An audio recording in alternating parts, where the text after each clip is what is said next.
5 साल में जितने इन्होंने दावे किए लोड शेडिंग को लेकर, वो बुरी तरह नाकाम हुई। और अब हम देख रहे हैं कि जो पाकिस्तान पूरा इस वक्त अंधेरों में डूबा हुआ है, ख़ुसूसन जो रूरल पाकिस्तान है, दही पाकिस्तान है, उसकी बहुत ही बुरी हालत है। इसका मतलब ये नहीं है कि इस्लामाबाद, कराची, लाहौर ये इलाके को लोड शेडिंग से इस वक्त मुबर्रा है।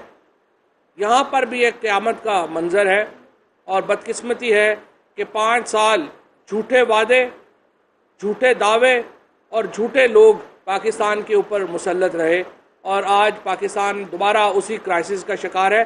बल्कि उसी क्राइसिस का शिकार नहीं है, आज 1 ट्रिलियन रुपए से ज़्यादा का सर्कुलर डेट इस वक्त पाकिस्तान के ऊपर एक बोझ बना हुआ है।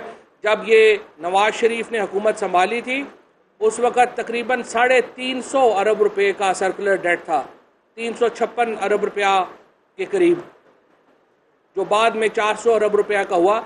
लेकिन आज जब ये हुकूमत से गए हैं तो इस वक्त सर्कुलर डेट का जो है वो मामला 1.1 ट्रिलियन रुपए यानी 1100 अरब रुपए के ऊपर ये सर्कुलर डेट पहुंच चुका है।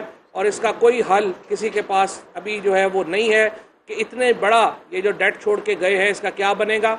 और जिस तरीके से पाकिस्तान में कर्ज़ों के हालात हैं या जिस तरीके से मईशत की हालत है वो आपके सामने है। रीफंड्स एक्सपोर्टर्स को ये नहीं दे सके, सर्कुलर डेट ये नहीं दे सके, जो तमाम बड़े इदारे हैं उनको खसारे से ये नहीं निकाल सके। और अभी भी शायद खाकान अब्बासी एंड कंपनी इस पे मुसर है कि इन्होंने बड़ा काम किया है। तो मेरा ये ख्याल है कि सबसे पहले नवाज शरीफ साहब को अपनी जो इलेक्शन कैंपेन शुरू करनी चाहिए वो माफ़ी से शुरू करनी चाहिए। नवाज शरीफ को चाहिए 2 बातों के ऊपर फ़ौरन माफ़ी मांगें।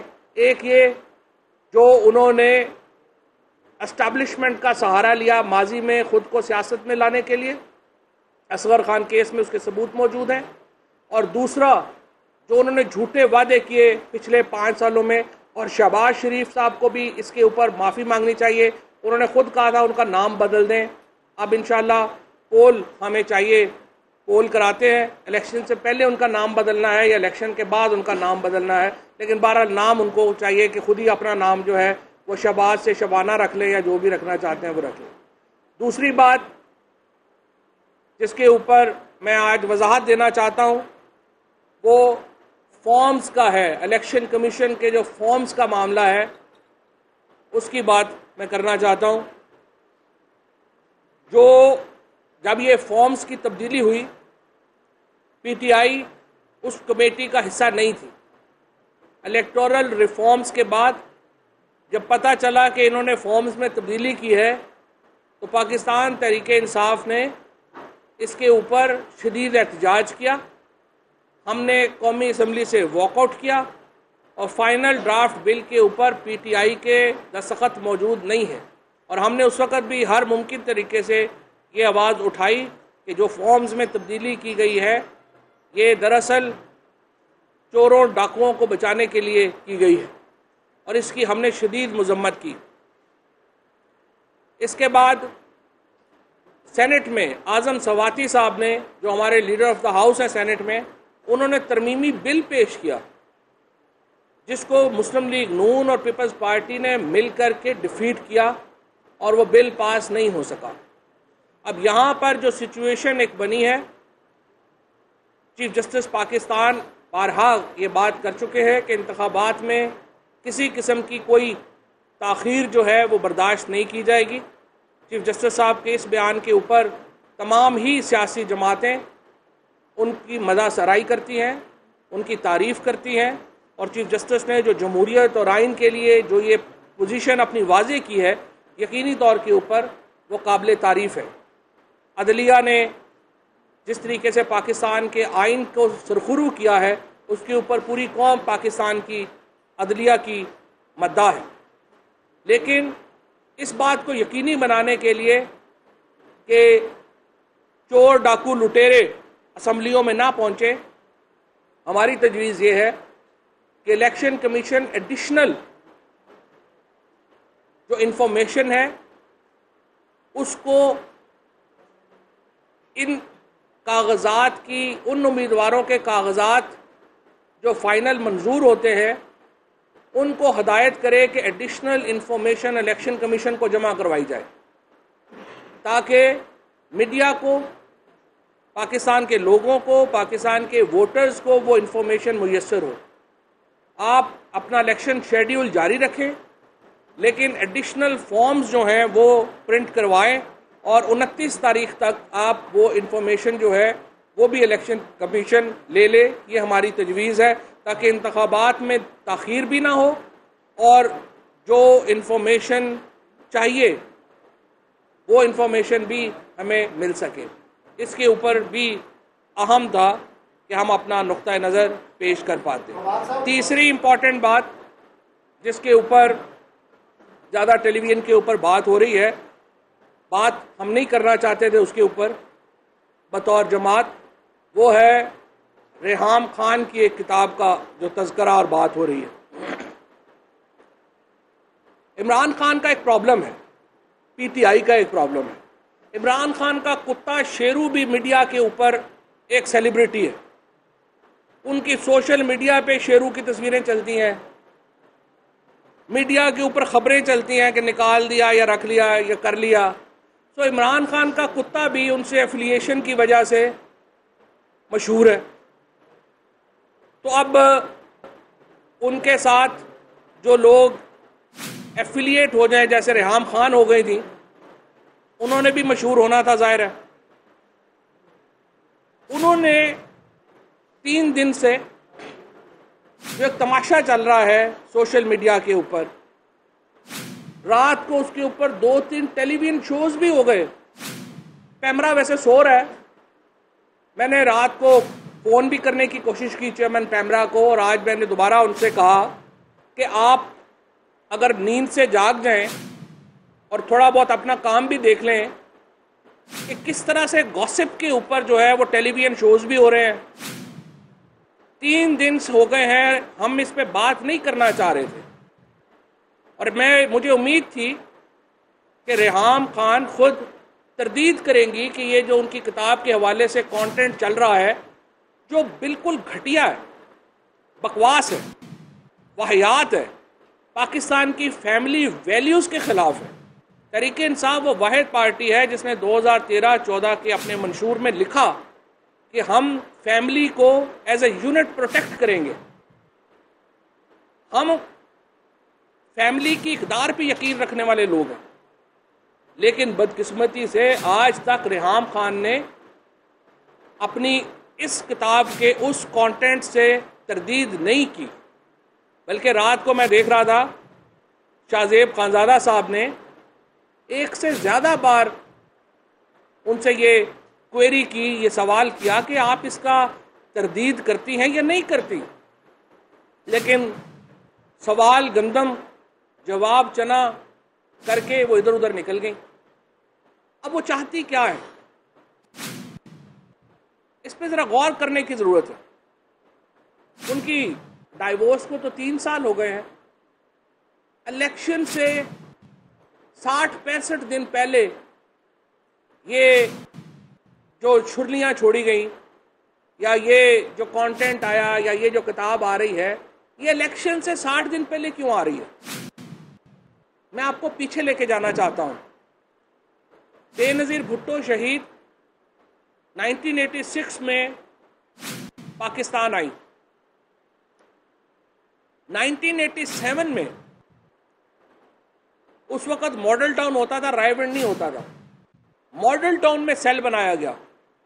उस सेल के सरबराह कौन थे? हुसैन हक्कानी। बेनज़ीर भुट्टो शहीद की तस्वीरों को उस वक़्त फ़ोटोशॉप और ये जो हमारी कंप्यूटर की ये जो आजकल सहूलतें हैं फ़ोटोशॉप की, एडिट करने की, ये उस तरह की सहूलतें नहीं थी। लेकिन जाली तस्वीरें हुसैन हक्कानी साहब ने 1987 में बेनज़ीर भुट्टो की बनवाई। 1988 में नुसरत भुट्टो मरहूम की जाली तस्वीरें बनवाई गई, उनको रक्स करते दिखाया गया, इनको वाइन पार्टीज में दिखाया गया, और वो तस्वीरें इस्लामी जमहूरी इत्तेहाद की कैंपेन में हेलीकॉप्टरों से पूरे पाकिस्तान में, ख़ुसूसन पंजाब में गिराई गई। इस जहनीत के लोग हैं जो हमारे मुखालिफिन हैं। ये सियासत को किस सतह पे लाना चाहते हैं। उसके बाद 96 में इमरान खान के ऊपर सीता वाइट स्कैंडल लाया गया, क्योंकि वो सियासत में आ रहे थे। सियासत में अपने सियासी हरीफों को नीचा दिखाने के लिए ये किसी हद तक भी नीचे गिर सकते हैं। जब हमने देखा कि ये किताब की बातें शुरू हुई, उसके साथ ही एक रैंडम तस्वीरें आई जो किसी ने खींची वहाँ लंदन में। हुसैन हक्कानी, रेहाम खान और उनका बेटा बैठा हुआ है। आप मुझे बताएं कि जो इस किताब के कंटेंट आ रहे हैं, कोई औरत, कोई खातून तसव्वुर कर सकती है कि उसके जो उसमें लिखी हुई हैं चीज़ें वो अपनी जवान बेटे और बेटी से एडिट करवाए? जिस तरीके से, और इन्होंने खुद अपने इंटरव्यू में कहा कि मेरे बेटे और बेटी ने ये किताब एडिट की है। क्या कोई मशरकी औरत तो छोड़े, मगरबी औरत भी अपने बेटे और बेटी के साथ बैठ के इस तरह की किताब एडिट करवा सकती है? अभी तक रेहाम खान ने इसकी तरदीद नहीं की। और जो इसका कंटेंट है वो पोर्नोग्राफिक है, और ये उनके अपने जहनी तखय्युल, उनकी अपने जहनी गंदगी का इजहार होता है इसमें। मैं चेयरमैन पेमरा को नींद से जगाना चाहता हूं और उनसे मैं कहना चाहता हूं कि आप अपनी जो आखिरी अपॉइंटमेंट की है उसका आप जो है वो कर्ज अदा ना करें, अपना फ़र्ज़ अदा करें। और टेलीविजन के ऊपर, गॉसिप्स के ऊपर इतने वाहियात ऐसे प्रोग्राम जो आप टेलीविज़न पे अपनी फैमिली के साथ बैठ के सुन नहीं सकते, और यहाँ पे अलाउ किया हुआ है सबको कि गॉसिप के ऊपर चलाएं, और रेहाम खान भी मज़े ले रही हैं, बाकी भी मज़े ले रहे हैं। शर्म नहीं आई, ना शर्म आ रही है। जिस तरीके से ये किताब का सीक्वेंस है, 1990 में इलेक्शन से पहले जब मुस्तफ़ा खर पंजाब में एक बड़े लीडर थे, उनके साथ बैठ के हुसैन हक्कानी ने माई फ्यूडल लॉर्ड की प्रेस कॉन्फ्रेंस की थी। अब भी ये जो सारी स्कीम है, इसके पीछे राइवेंड नजर आ रहा है। सलमान अहमद ने कहा है 1 लाख पाउंड शहबाज शरीफ ने दिए इमरान खान के खिलाफ ये किताब लिखवाने के लिए रेहाम खान को। रेहाम खान 3 साल से कोई काम नहीं कर रही। डाइवोर्स के बाद उनका कोई जरिया नहीं है खाने पीने का, ना वो पहले टेलीविजन के ऊपर एंकर थी, वहाँ से तनख्वाह लेती थी। कहाँ से पैसे आ रहे हैं उनके पास? वो लंदन में रह रही हैं, वो कभी जो है वो टर्की, इस्तांबुल में वो 5 स्टार होटल्स में अपनी तस्वीरें लगाती हैं, कभी वो 5 स्टार, कभी वो किसी 5 स्टार आइलैंड पे बैठी हुई हैं। She is living a princess life. लाखों पाउंड की वो छुट्टियां गुजार रही हैं अपने बच्चों के साथ। ये पैसे उनको किधर से आ रहे हैं? इलेक्शन कमीशन जो है, उनसे मेरी दरख्वास्त है, क्या ये इस तरह की किताब, इस तरह का कंटेंट प्री पोल रिगिंग के ज़िम्मे में नहीं आता? क्या इसको बैन नहीं करना चाहिए उन्हें? जिस तरीके से फिर क्या हुआ, इसके अलावा जरा सीक्वेंस देखिए मामलात का। 31 जुलाई को ये फैसला आता है। पहले तो खबरें आ ही रही थी, कुछ अर्सा पहले, अबाउट 1.5 साल पहले खबर आई कि हुकूमत ने इमरान खान की खुफिया वीडियोस तैयार, रेहाम से राब्ते तेज़ कर लिए, और कहा गया कि पीटीआई इंतखाबात 2018 से कबल इमरान खान और पीटीआई की मकबूलियत में कमी की मनसूबाबंदी, बड़े बड़े स्कैंडल्स सामने लाए जाएंगे। इसके साथ जो 2 ट्वीट्स हैं वो भी मैं अगर आपको दिखाना चाहता हूं कि सबसे पहले जब फैसला आया पनामा का, उसके 3 दिन के बाद हनीफ अब्बासी ने प्रेस कॉन्फ्रेंस की और हनीफ अब्बासी ने कहा कि हनीफ अब्बासी के साथ उनकी तस्वीरें सबके सामने हैं। उन्होंने ये कहा कि जब रेहाम खान की किताब इलेक्शन से पहले आ गई तो फिर क्या होगा। और उसके 2 दिन के बाद जो एक और इनके शुरली मिनिस्टर हैं आबिद शेर अली, उन्होंने कहा कि उन्होंने मुराद सईद के ऊपर उन इल्ज़ामात की जो इस कंटेंट जो इस किताब में लगाए गए हैं उनकी तरफ इशारा किया। मुझे ये बताइए कि कम से कम 1.25 साल पहले राना सनाउल्लाह, हनीफ अब्बासी और आबिद शेर अली, जो 3 सबसे बदजुबान इस हुकूमत के मिनिस्टर्स थे, उन तीनों के पास इस किताब का ये कंटेंट जो अब चल रहा है ये उनके पास कैसे था। साफ नजर आ रहा है कि ये नेटवर्क दरअसल राइवंड नेटवर्क है जिसको हुसैन हक्कानी के जरिए ऑपरेट किया गया। एहसन इकबाल की ईमेल जिसमें उन्होंने फैसिलिटेट की मरियम नवाज शरीफ और रेहाम खान की मुलाकात, वो चल रही है। मुकम्मल तहकीकात की ज़रूरत है। FIA साइबर विंग को इन्वॉल्व होना चाहिए। वो तहकीकात करें कि ये जो ईमेल आई है ये क्या है और कैसे ये जो कंटेंट है ये फैलाया गया और कैसे इसकी तरदीद अब तक नहीं की गई। मैं रेहाम खान से ये डिमांड करता हूँ कि वो विदिन 24 आवर्स 24 घंटे के अंदर इस कंटेंट की तरदीद करें। अदरवाइज जो कंटेंट इस किताब में लिखा गया है, जो इस किताब में बातें की गई हैं, वो शदीद तरीन कानूनी कार्रवाई के मतकाजी हैं। ये सिविल कार्रवाई नहीं होगी, इन पे पर्चे होने हैं, इन पे क्रिमिनल केसेस होने हैं। दूसरा, मैं इलेक्शन कमीशन से मुतालबा करता हूँ कि इलेक्शन कमीशन फौरी तौर के ऊपर इसका नोटिस ले और इस किताब को बैन करना चाहिए अगर है तो, और इस्लामी नज़रियाती कौंसिल को नोटिस लेना चाहिए। इस्लाम तो कहता है मनकूहा मर्द और औरत एक दूसरे का लिबास है। ये हमारे फैमिली सिस्टम का हशर नशर कर दिया है जो हाल ही में ये जो इनका मामला आया है। इनको ना पाकिस्तान की कोई परवाह है, ना हमारे ख़ानदानी सिस्टम की कोई परवाह है, ना हमारे फैमिली वैल्यूज़ की कोई परवाह है, और ख़ुद कह रही हैं कि ये किताब जो है मैंने अपने जवान बेटे और बेटी बहन भाई को बैठा के मैंने ये किताब लिखी है।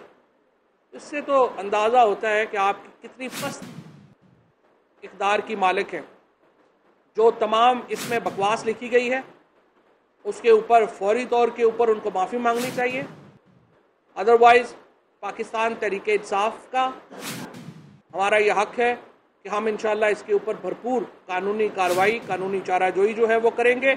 और प्री पोल रिगिंग में इमरान खान के जो चाहने वाले हैं, इमरान खान को जो वोट देने वाले हैं, PTI के जो चाहने वाले हैं, उनको ज़रा बराबर फ़र्क नहीं पड़ता इस बकवास से। उनको अच्छी तरह पता है इनके मुखालिफिन कौन है। हमें अच्छी तरह पता है कि ये जो माफिया, जो पहले मॉडल टाउन माफिया था, अब राइवंड माफिया है, ये कैसे ऑपरेट करता है।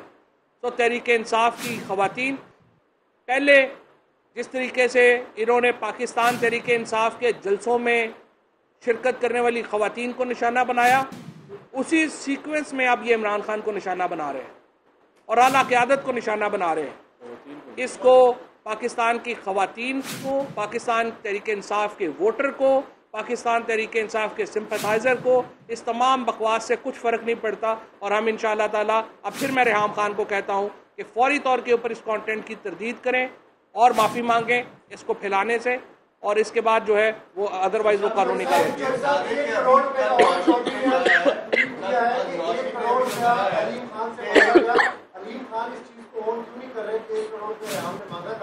और आज जो केपीके का वज़ीर आला इलेक्शन कमीशन से अपॉइंट हुआ है, क्या तरीके इंसाफ खुश है क्योंकि ऑपोजिशन का नाम था? देखिए, पहली बात तो ये है कि जो नया चीफ मिनिस्टर अपॉइंट हुए हैं जस्टिस रिटायर्ड दोस्त मोहम्मद साहब, बहुत काबिल एहतराम नाम है। मैं ये समझता हूँ कि हमारी रिसेंट जुडिशल हिस्ट्री में वो जजेस जिन्होंने बड़ा नाम बनाया है अपने फ़ैसलों से, ख़ुसूसन क्रिमिनल साइड के ऊपर उनके फ़ैसले जो हैं वो बड़ी अथॉरिटी हैं, बहुत रिस्पेक्टेड आदमी हैं, और हमें बिल्कुल उनके नाम के ऊपर जो है वो हमें उनको नाम हम कबूल करते हैं, और हम दुआ गो हैं कि वो अपने फ़राइज़ जो हैं वो इलेक्शन कराने के कामयाबी से कर पाएँ। दूसरी बात, ओन चौधरी साहब ने ये ट्वीट की है। ओन चौधरी साहब बड़े करीब रहे हैं, ज़ाहिर है वो इमरान खान साहब के बड़े करीब हैं, और फैमिली के जो तमाम मामलात हैं उनसे वो बड़े आगाह हैं। जो डाइवोर्स का मामला हुआ सबको पता है, जो लोग आप जैसे लोग जो काफ़ी अरसे से तरीके इंसाफ को कवर कर रहे हैं, आपको भी पता है कि मामलात इस नहज पे कहाँ पहुँचे। मामलात उनकी लालच और हिरस की वजह से यहाँ पे पहुँचे। इमरान खान के ऊपर ये स्कैंडल, ये वो कुछ भी आ जाए, 1 रुपए की करप्शन का कोई इल्ज़ाम नहीं है। जब उन्होंने रेहाम खान ने सपना सफ़र उस बाउंड्री से आगे किया जो इमरान खान नहीं किसी को भी इजाज़त नहीं देते, उनकी करीबी टीम में हो, उनके पास हो लोग, इमरान खान 1 रुपए की भी किसी पे इस तरह की वो बात नहीं करेंगे, और इमरान खान ने उसको बिल्कुल टॉलरेट नहीं किया। उनके बहुत सारे किस्से कहानियाँ हैं, मैं उनमें नहीं पढ़ना चाहता। उन्होंने अलीम खान साहब से जिस तरीके से आज ओन चौधरी साहब ने लिखा है, और भी बहुत लोग हैं जिनसे अनफॉर्चुनेटली उन्होंने पैसे मांगे, अनफॉर्चुनेटली उन्होंने जो है वो अपनी फाइनेंसिंग का बात की, अपने पॉलिटिकल एम्बिशंस के लिए जो है वो पैसे किए वो, लेकिन मैं उस तरफ अभी नहीं जाना चाहता। अभी मैं समझता हूँ कि वो माफ़ी मांग लें और अभी ये जो कंटेंट है इसको डिनाई करें, ये काफ़ी होगा, अदरवाइज फिर बात आगे बढ़ेगी।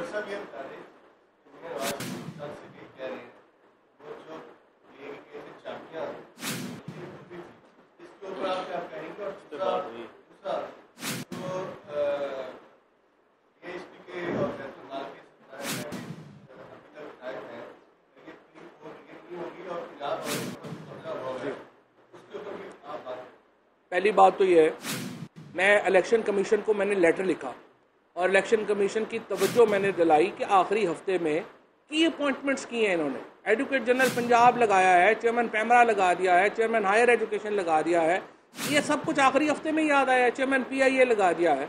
इलेक्शन कमीशन उस पर टस से मस नहीं हुआ। अब इलेक्शन कमीशन के ऊपर अगर आप बात करें, वो बुरा मना जाते हैं कि जनाब आप हमें क्यों कहते हैं, क्या नहीं कहते। भाई आप अपनी लिस्ट देखें कि सिर्फ आखिरी 2 हफ्तों में अपॉइंटमेंट्स देखें इन्होंने कितनी की, क्या क्या की अपॉइंटमेंट्स की हैं। जाते हुए ग्रेड 21-22 की सारी अपॉइंटमेंट ये लोग आखिरी हफ्ते में कर गए हैं। और इसके ऊपर ये जो मारवी मेमन है, ये कम से कम 10 अरब रुपए के इस वक्त पैसों के ऊपर वो बैठी हुई हैं नाग बन के। आप मुझे बताएं कि मारवी मेमन जो है वो PMLN की MNA थी, वो BISP जिसने पैसे बांटते हैं जो गरीबों को, उसके वो सरबराह बैठी हुई हैं। और इतनी ढीठ है कि पूरी कैबिनेट चली गई, वो कहती है मैंने नहीं जाना। तो इलेक्शन कमीशन भी तो जागे ना अपनी सोच से। इलेक्शन कमीशन को कैसे तगड़ा करें, हर कानून में उनके पास पावर है। अब तो जाके उनको मेरा ख्याल है दफ्तर में जाके झंझोड़ने वाली बात ही रह गई है, पता नहीं उनको क्या कब ख्याल आएगा।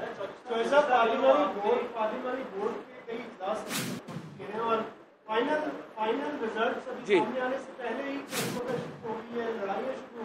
ठीक, ये आपने अच्छा सवाल किया, ये बिल्कुल ये अच्छा सवाल है। ये मैं थोड़ा अपडेट कर दूं आपको पार्लिमानी बोर्ड्स के ऊपर। पार्लिमानी बोर्ड का आज इजलास अब से फिर थोड़ी देर बाद शुरू होगा और इंशाल्लाह आज उम्मीद है कि पंजाब के तमाम फैसले कर लिए जाएंगे। बलूचिस्तान, खैबर पख्तूनख्वा, सिंध, इनके जो उम्मीदवारान हैं वो पहले ही फाइनल कर लिए गए। जो लिस्ट है तमाम उम्मीदवारों की वो इंशाल्लाह कल मैं ऑफिशियली रिलीज़ कर पाऊँगा, ताकि तमाम पाकिस्तान में एक ही वक्त में जो है ये आए। बहुत सारे लोग इस वक्त सोशल मीडिया के ऊपर कई फेक लिस्ट चल रही हैं। मैं गुजारिश करूंगा आप उनके ऊपर तवज्जो ना दें। तमाम लोग कल तक का इंतज़ार करें। कोई झगड़े की ज़रूरत नहीं है, कोई लड़ाई की ज़रूरत नहीं है। बड़ी इत्मीनान से डिस्कशन हुई है। तमाम पार्लिमानी बोर्ड्स ने मुत्तफ़िका तौर के ऊपर उम्मीदवारान जो है वो सिलेक्ट किए हैं, और मैं ये समझता हूँ कि बहुत ही डेमोक्रेटिक प्रोसेस जो है वो पीटीआई ने लिया है। लिहाजा आप जो है वो सिर्फ कल तक का सब्र करें। कल हम इंशाल्लाह अपने तमाम उम्मीदवार जो हैं वो अनाउंस करें। जी चौधरी साहब, सुहेल चौधरी।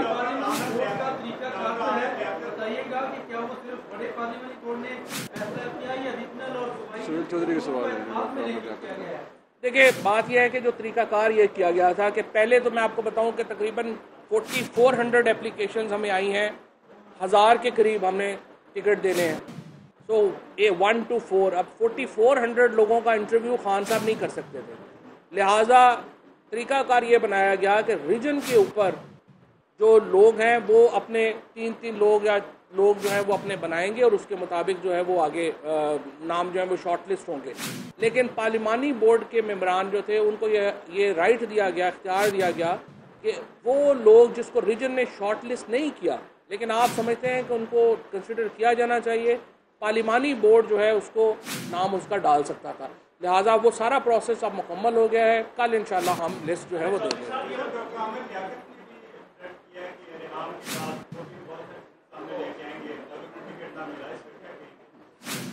आमिर लियाकत साहब अब रेहाम खान तो नहीं है मेरे ख्याल में।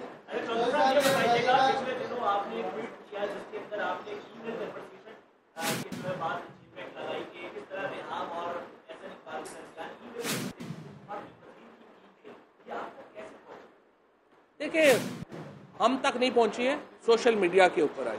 सोशल मीडिया के ऊपर हर जगह आई है, जहाँ पे जिस तरह से आपने देखी है हम तक भी पहुंची है। इसीलिए तो आपने देखा है, मैंने अर्ज़ किया है कि साइबर जो FIA का साइबर क्राइम विंग है उसको एक्टिवेट होना चाहिए। ये सारे इदारे खुद कोई काम करते नहीं हैं। पैनामा का स्कैंडल आ जाए, आप पहले नैब को जाएं, आप जाएं, हिलते ही नहीं हैं। जब तक पूरा मुल्क एहतजाज ना करे हमारे इदारे बैठे रहते हैं।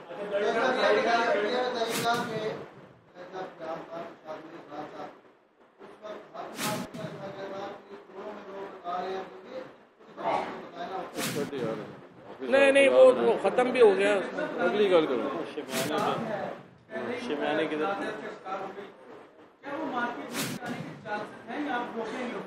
नहीं, देखे ना, अभी पहली बात तो ये है कि ये किताब की वो तरदीद या तस्दीक तो करे। कल भी हमने देखा है कि जिन इंटरव्यूज़ पे आई हैं उनसे पूछा गया है कि आप इसकी तरदीद करती हैं, उन्होंने नहीं की है। तो वो पहले अपनी तो माइंड बनाएं कि वो करना क्या चाहते हैं। जी अलवी साहब बताएंगे। खबरें थी कि रेहाम खान को जब तलाक दिया तो उस वक्त उन्होंने धमकी दी थी और कुछ मखसूस पैसे लेके जो है वो खामोश थे, और पैसे लेने के बाद छोड़ दें अलवी साहब। उस हवाले से आप अलवी साहब एहतियात भी नहीं जाना। सवाल के जवाब पर्सनल हो। पाकिस्तान का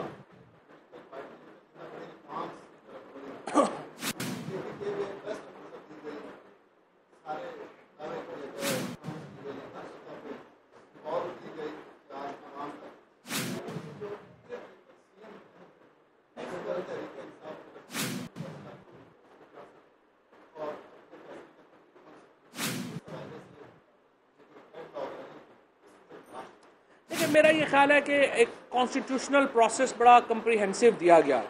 तो ये कहना कि ज़रूरी है कि चीफ मिनिस्टर और अपोजिशन लीडर ही एक के ऊपर माने तो ही ये कामयाबी है, मेरा नहीं ख्याल।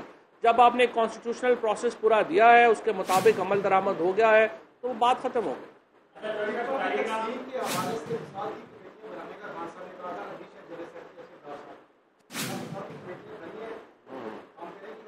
17,000 केसेस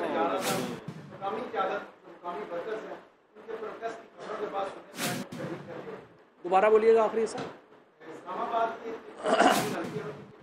नहीं, किसी का टिकट अनाउंस नहीं किया गया अभी, इंशाल्लाह कल अनाउंस। नहीं, वो तो देखिए हर जगह छोटा मोटा जो होंगे, प्रोटेस्ट होते हैं, ये चीज़ें पॉलिटिक्स का हिस्सा है, वो इतना इम्पोर्टेंट बस कर दिए।